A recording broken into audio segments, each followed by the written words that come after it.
अस्सलातु वस्सलामु अलैका या रसूल अल्लाह व अला आलिका व अस्हाबिका या हबीब अल्लाह। वो सरवरे किसवरे रिसालत जो अर्श पर जलवागर हुए थे, नए निराले तरब के सामा अरब के मेहमान के लिए थे। मौजज़ाए मेराज पर बात करने से पहले आइए मौजज़े की तारीफ़ को समझ लेते हैं। तो मौजज़ा की तारीफ़ ये है कि खिलाफ़ आदत जाहिर होने वाली चीज़, यानी जो आदत नहीं है, इसे मौजज़ा कहते हैं।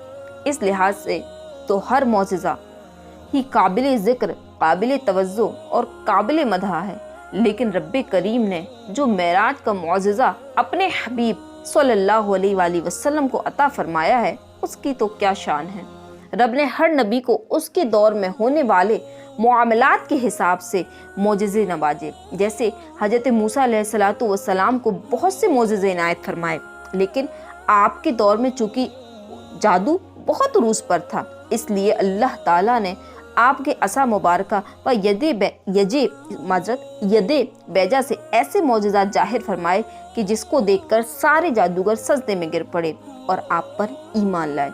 इसी तरह हज़रत ईसा अलैहिस्सलातु वस्सलाम के ज़माने में इल्म तिब यानी मेडिसिन का इल्म इंतहाई उरूज पर था, जिससे आपके दौर के डॉक्टर ने बड़े बड़े अमराज का इलाज करके अपनी फ़न्नी महारत से तमाम इंसानों को मशहूर कर रखा था। इसलिए अल्लाह ताला ने हज़रत ईसा अलैहिस्सलातु वस्सलाम को मादरजात अंधों और कोड़ियों को शिफा देने और मुर्दों को जिंदा कर देने का मौजज़ा अता फरमाया, जिसको देखकर तबीबों और डॉक्टर्स के होश उड़ गए। वो हैरा व सजदर रह गए। बिलाखिर उन्होंने इन मौजज़ात को इंसानी कमालात से बाला तर मानकर आपकी नबूवत का इकरार कर लिया। इसी तरह हर ज़माने में हर नबी को उसके दौर के एतबार से उसकी कौम के मिजाज के मुताबिक किसी को एक, किसी को दो, किसी को इससे ज़्यादा मौजज़े मिले, मगर हुजूर आखिर जमा सल्लल्लाहु ताला अलैहि वसल्लम जो कि तमाम नबियों के भी नबी हैं और आपकी सीरत मुक़द्दसा तमाम अंबिया कराम अलैहिमुस्सलाम की मुक़द्दस ज़िंदगियों का खुलासा और आपकी तालीम तमाम अंबिया कराम अलैहिस्सलातु वस्सलाम की तालीमात का इत्र है, और आप दुनिया में एक आलमगीर और अबदी दीन लेकर तशरीफ़ लाए, और आप आलम कायनात में अव्वलीन व आखिरीन के तमाम कौम आपकी मुक़द्दस दावत के मुखातिब थे। इसलिए अल्लाह ताला ने आपकी जाते मुक़द्दसा को अंबिया साबिकीन के तमाम मौजज़ात का मजमुआ बना दिया और आपको किस्म किस्म के बेशुमार मौजज़े से सरफराज फरमाया, जो हर तबका, हर गिरोह, हर कौम और तमाम अहले मजाहिब के मिजाज अक़ल व फ़हम के लिए ज़रूरी थे। यूँ तो अल्लाह ताला ने आपको बहुत से मौजज़े इनायत फरमाए। इन्हीं मौजज़ात में से आपका एक अजीम शान मौजज़ा मेराज है। चूँकि रब तबारक व ताला जानता था कि इस दौर में टेक्नोलॉजी बहुत रूज पर होगी, लोग चांद पर पहुँचेंगे, यूनिवर्स की सैर करेंगे, घंटों का सफ़र सेकंडों में करेंगे।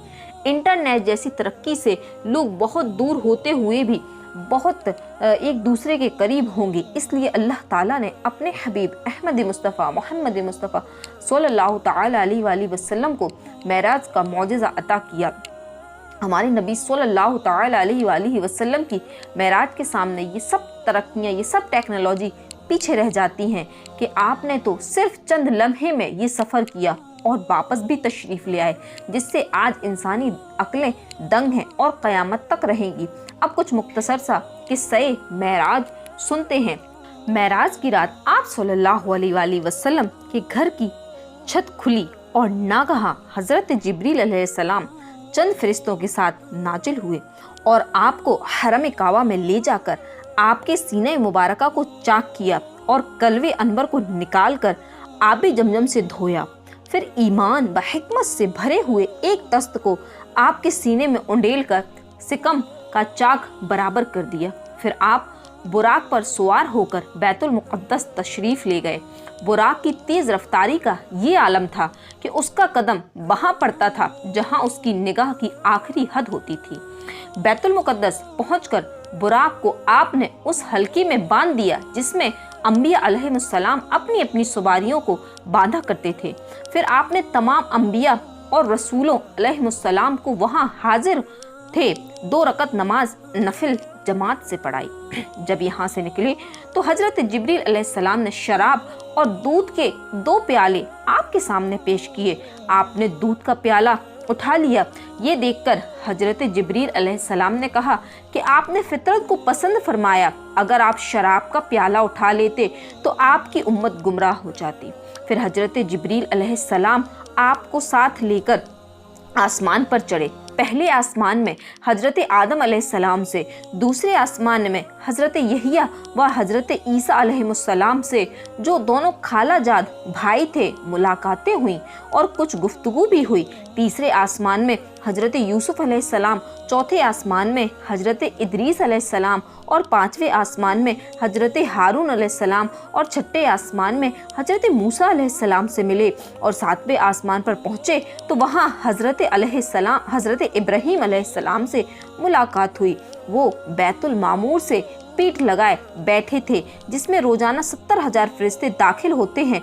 वो वक्ते मुलाकात हर पैगंबर ने खुशामदीद ए पैगंबरे स्वालिह कहकर आपका इस्तकबाल किया। फिर आपको जन्नत की सैर कराई गई। इसके बाद आप सिदरतुल मुंतहा पर पहुँचे। इस दरख्त पर अनवारे इलाही का परतों पड़ा तो एकदम उसकी सूरत बदल गई और उसमें रंग बिरंग के अनवार की ऐसी तजल्ली नजर आई कि जिनकी कैफियत को अल्फाज अदा नहीं कर सकते। यहाँ पहुंचकर हजरत जिब्रील अलैहिस्सलाम ये कहकर ठहर गए कि अब इससे आगे मैं नहीं बढ़ सकता। फिर हजरत हक अज़्ज़ा वजल ने आपको अर्श, बल्कि अर्श के ऊपर जहाँ तक उसने चाहा बुलाकर आपको बारिया फरमाया और खलबत गाहे राज में नाजो नियाज के वो पैगाम अदा हुए जिनकी लताफत व नज़ाकत के अल्फाज के बोझ को बर्दाश्त नहीं कर सकता, जिनकी लताफत व नज़ाकत अल्फाज के बोझ को बर्दाश्त नहीं कर सकती। चुनांचे कुरान मजीद में फ़अौहा इला अब्दिही मा औहा के रमज व इशारे में खुदा बंदे कुद्दूस ने इस हकीकत को बयान फरमा दिया। बारगाह इलाही में बेशुमार अतियात के अलावा 3 खास इनामात मरहमत हुए जिनकी अजमतों को अल्लाह व रसूल के सिवा कौन जान सकता है। सूरह बकरा की आखिरी आयत नंबर 1 है सूरह बकरा की आखिरी आयतें। नंबर 2 है ये खुशखबरी कि आप सल्लल्लाहु अलैहि वसल्लम की उम्मत का हर वो शख्स जिसने शिरक ना किया हो वो बख्श दिया जाएगा। और नंबर 3 उम्मत पर 50 वक्त की नमाज। जब आप सल्लल्लाहु अलैहि वसल्लम इन खुदाबंदी अतियात को लेकर वापस आए तो हजरत मूसा अलैहिस्सलाम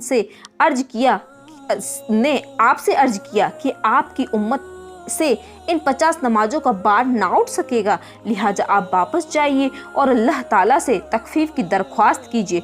चुनांचे हजरत मूसा अलैहिस्सलाम के मशवरे से चंद बार आप बारगाह इलाही में आते जाते और अर्ज गुजार होते रहे, यहाँ तक कि सिर्फ 5 वक्त की नमाज रह गई और अल्लाह तबारक व ताला ने अपने हबीब सल्लल्लाहु अलैहि वसल्लम से फरमाया कि मेरा कौल बदल नहीं सकता। ए महबूब, आपकी उम्मत के लिए ये 5 नमाजें भी 50 होंगी। नमाजें तो 5 होंगी मगर मैं आपकी उम्मत को इन 5 नमाजों पर 50 नमाजों का अज़्र अता करूँगा। सुभान अल्लाह। फिर आप सल्लल्लाहु अलैहि वसल्लम आलम मलकूत की अच्छी तरह सैर फरमाकर और आयात इलाहिया का मुआयना और मुशाहदा फरमाकर आसमान से ज़मीन पर तशरीफ़ लाए और बैतुल मक़दस में दाखिल हुए और बुराक पर सवार होकर मक्का मुकर्रमा के लिए रवाना हुए। रास्ते में आपने बैतुल मुक़द्दस से मक्का तक की तमाम मंजिलों और कुरैश के काफिलों को भी देखा। इन तमाम मराहिल के तय होने के बाद आप सल्लल्लाहु अलैहि वसल्लम मस्जिद हराम में पहुंचकर, चूँकि अभी रात का काफ़ी हिस्सा बाकी था, सो गए और सुबह बेदार हुए। और जब रात के वाक़यात का आपने कुरैश के सामने तज़किरा फरमाया तो रुआसाए कुरैश को सख्त ताज्जुब हुआ, यहाँ तक कि बाज़ कोर बातिनों ने आपको झूठा कहा और बाज़ ने मुख्तलिफ सवालात किए। चूँकि अक्सर रुआसाए कुरैश बार बार बैतुल मुक़द्दस को देखा था तो اور وہ یہ بھی جانتے تھے کہ حضور صلی اللہ علیہ وسلم کبھی بیت المقدس نہیں گئے ہیں، اسی لیے امتحان کے طور پر ان لوگوں نے آپ سے بیت المقدس کے در و دیوار اور اس کی محرابوں وغیرہ کے بارے میں سوال کی بوچھاڑ شروع کر دی۔ اس وقت اللہ تعالیٰ نے فوراً ہی آپ کی نگاہ نبوت کے سامنے بیت المقدس کی پوری عمارت کا نقشہ پیش کر دیا۔ چنانچہ کفار قریش آپ سے سوال کرتے جا رہے تھے اور آپ عمارت کو دیکھ کر ان کے سوالوں کا ٹھیک جواب دیتے جا رہے تھے۔ سبحان اللہ، سبحان اللہ۔ آپ صلی اللہ علیہ وآلہ وسلم کے سفر معراج کا اعلان فرمانے پر بعض لوگ دوڑتے ہوئے حضرت سیدنا ابو بکر صدیق رضی اللہ تعالیٰ عنہ کے پاس پہنچے اور کہنے لگے کہ آپ اس بات کی تصدیق کر سکتے ہیں جو آپ کے دوست نے کہی ہے کہ انہوں نے راتوں رات مسجد حرام سے مسجد اقصی کی سیر کی ہے۔ شاید ان کا خیال یہ تھا کہ عقل و فہم سے بالا تر بات سن کر حضرت ابو بکر صدیق رضی اللہ تعالی عنہ سرکاری نامدار مدینے کے تاجدار صلی اللہ علیہ وآلہ وسلم کا ساتھ چھوڑ دیں گے، لیکن قربان جائیے سیدنا ابو بکر صدیق رضی اللہ تعالی عنہ کی شان صدیقیت پر کہ جب آپ رضی اللہ تعالی عنہ نے یہ انتہائی حیران کن بات سنی جس پر عقل کے پیروکار کسی طرح بھی یقین کرنے کے لیے تیار نہیں تھے، تو بغیر کسی تذبذب اور ہچکچاہٹ کے فوراً پیارے پیارے آقا صلی اللہ علیہ وآلہ وسلم کی تصدیق کر دی۔